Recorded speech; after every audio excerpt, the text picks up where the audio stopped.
Xavi, muévete, What did the weird termina, kid in your school gana. do that you'll never forget? This was at university, which makes this even weirder.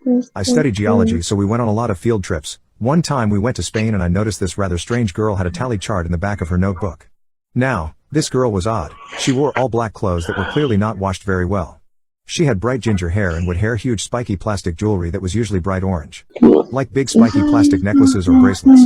She would pick her nose aggressively in class, kind of girl. Anyway, I asked some of the other girls if they knew what the tally in her notebook was about, and they said that she was counting the amount of time she had successfully taken a piss while standing up. I don't know about you, but I found this fascinating. I started casually following her one day on our field trip in Spain, and sure enough, she would find somewhere she thought was discreet. It wasn't discreet, I saw everything. She would take her pants fully off, then take a mean piss standing up, the whole time with a demonic smile on her face. Crap was scary. Then she puts her pants back on, gets out her notebook to add another tally mark, then saunters off into the Spanish wilderness to do more geology. It was almost as disgusting as it was mesmerizing.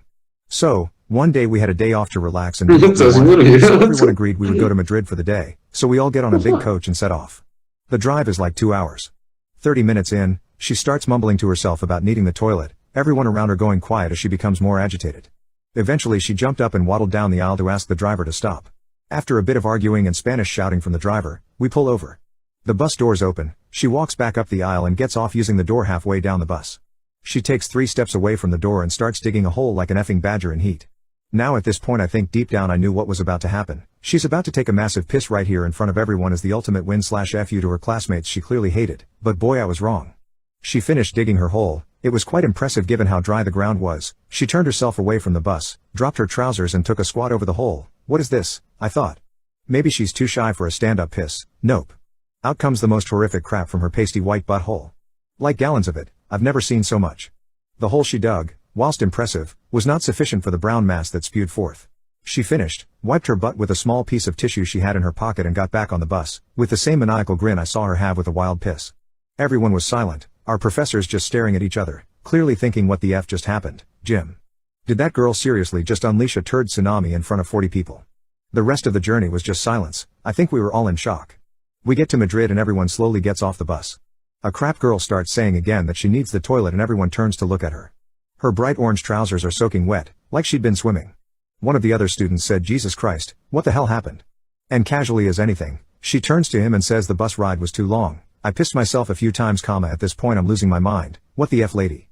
You stopped the bus so you could decimate the landscape? You couldn't have pissed then?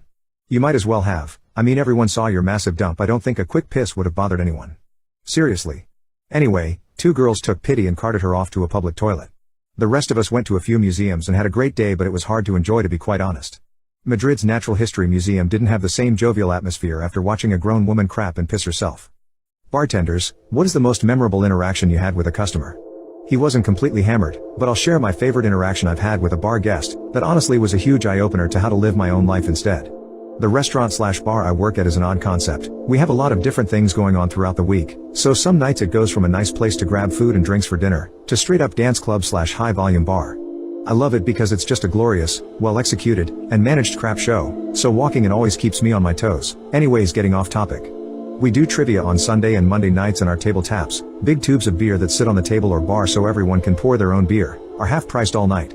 So we were a fairly new establishment and we were still getting a lot of new people in to see what all the fuss was about. This guy comes in and he's probably late 40s, normal looking guy. My first thought was he looks like a friend of mine's dad.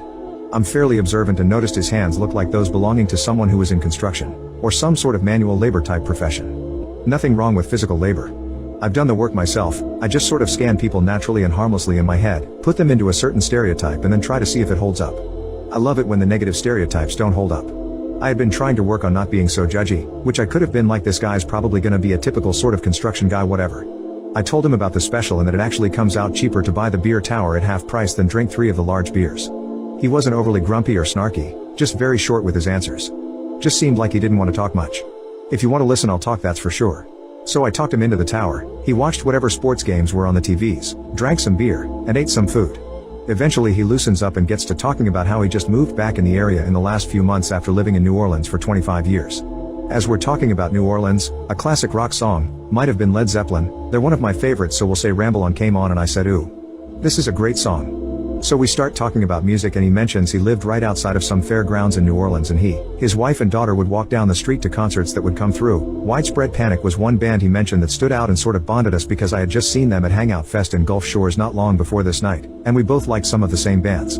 Throughout our conversation he would sort of randomly mention, well yeah, my daughter's normally with me during this time, but she's in college now and down in Florida on spring break.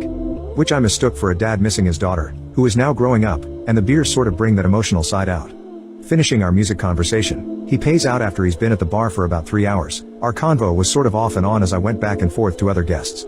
He gets up and asks which way to the restroom. As he comes back from the other room and by my bar, I'll never forget it as long as I live. I'm not just saying that, but the events of our seemingly normal encounter got burned in my brain. He stops and sort of lends up to the bar and looks me in the eye and says, hey man, I'm sorry if I was a butthole when I came in earlier. And I told him he didn't come across that way. Guess he realized how short and sort of unapproachable he was being at first, and the brewskis brought out that apology. And he said, well, thank you for still talking to me. It's been a rough day because this is the first year my daughter hasn't been with me today, and it's the 4-year anniversary of my wife of 30 years passing away, so thank you for not just dismissing me. He reached his hand out to shake mine, and told me to have a good night and walked out the door. I'm a fairly emotional guy, not in a dramatic way, or anything, just very empathetic, and I had recently lost my grandmother with whom I was very close. So I got teary-eyed, had someone watch my bar, and go outside to smoke a cigarette and settle down, and it's still an encounter I think of almost every day. Those minutes after that just thinking by myself were so profound. Why did you and your first significant other break up? Around 14 me and a few of the guys I went to school with started hanging around with these girls from another school on the other side of the city. We hung out a lot, all friends, then the other guys started dating some of the girls, and in an effort to not make me feel left out, I wasn't interested in dating at the time. I was quite happy playing football and chilling out, so they brought their other friend. We'll call her Maria. Anyway, Maria and I are talking. We have very little in common. I like sports and music. She likes to do very little and read. I should point out here, Maria was absolutely stunning. At the time a solid 10, whereas I sat somewhere around a 5 pushing a 6. All good. This goes on for a few weeks. I like her. She's funny, gorgeous, and I was quite happy, basically sitting looking at her. This all takes place during summer holidays. Anyway, school comes around. Me, one of my best friends are sat in our electronics class. We picked it for our GCSEs and we were starting our projects that week, and he says, I bet you 20 pounds and a packet of whatever it is you're smoking that you can't make you and Maria official. I took it as a joke and said, yeah, whatever man, you're on. So for the next few weeks we were getting on well. We started meeting up earlier than the others and going hanging out on our own. By this point she'd found out that I liked her. But guys being guys, my friends never mentioned if it was mutual. We had each other's phone numbers as well and would text all the time. This was back in 2004. We didn't have WhatsApp or iMessage, etc. We had 10p texts and a pay-as-you-go phone. Anyway, fast forward about 3 more weeks. We've sort of fallen into being a couple. We've not told anyone as we're kinda just confused about it as well. She asks if I think we're a couple. I said it's up to you. I'm happy either way. She says yeah, let's make it official. So back in those days, you had MSN Messenger and MySpace. So to make it official it was a top friend on MySpace and a name drop in your MSN name. That happened. The friend that made the bet with me instantly messages me saying bullcrap. You've told her and she's going along with it. I asked what he was about. He says the bet we made. I said I thought that crap was a joke and men were just gonna see what happened. Anyway, the next time I see him he pays up even though I said I thought he was joking. A year or so later, me and my mates are stressed as all hell. GCSEs are getting us down. We're starting to worry about college, etc. So electronics class happens again. I'm nearly done with my project, a laser-tripped home security system made for under 20 pounds. He's finishing up his road safety thing. And knocked my project off the table while I was going picking some more parts out of my tray of components I'd ordered. I get back to the desk and my crap's in pieces on the floor. I go mental. It took Kyle about 6 months to design, sim, order parts and build to a point where it would work. I punched him for it. He knew how hard I'd worked on it. After at the time I thought this, well-deserved beating. He says he's going to tell Maria about the bet. He proceeds to do so. The next time I saw her, she gave me a slap, says so this year was nothing but a bet between you and your mates. You're a jerk. His girlfriend splits up with him because he split me and Maria up and she thought I was a nice guy and he'd messed my electronics course up entirely. Few months later me and Maria bump into each other out and about. I'm off to band practice. She's going to the library next to the practice rooms. After we'd done our respective activities for the day we met for a milkshake, had a chat and tried again. 5 months later we split again. For unrelated reasons, I just wasn't into it anymore. Fun times. What was the worst reason someone gave for breaking up with you? About 6 years ago, I lived in an extremely tiny town. Nobody locked their doors or cars, or anything of that sort. Everyone knew each other and it was a very tight-knit community. For reference, I am 25 years old, 6 feet 4 inches, 260 pounds, around 10% body fat. I have an IFBB Pro card in bodybuilding. This will come into play later in the story. So my wife and my dog are sleeping in our bedroom, which is on the opposite side of our apartment, with the door closed, so the dog doesn't rumble through the garbage at night while we sleep. It's raining outside and usually the apartment creaks and makes noises because it's very old, but I ignore it and go back to sleep as it happens every night.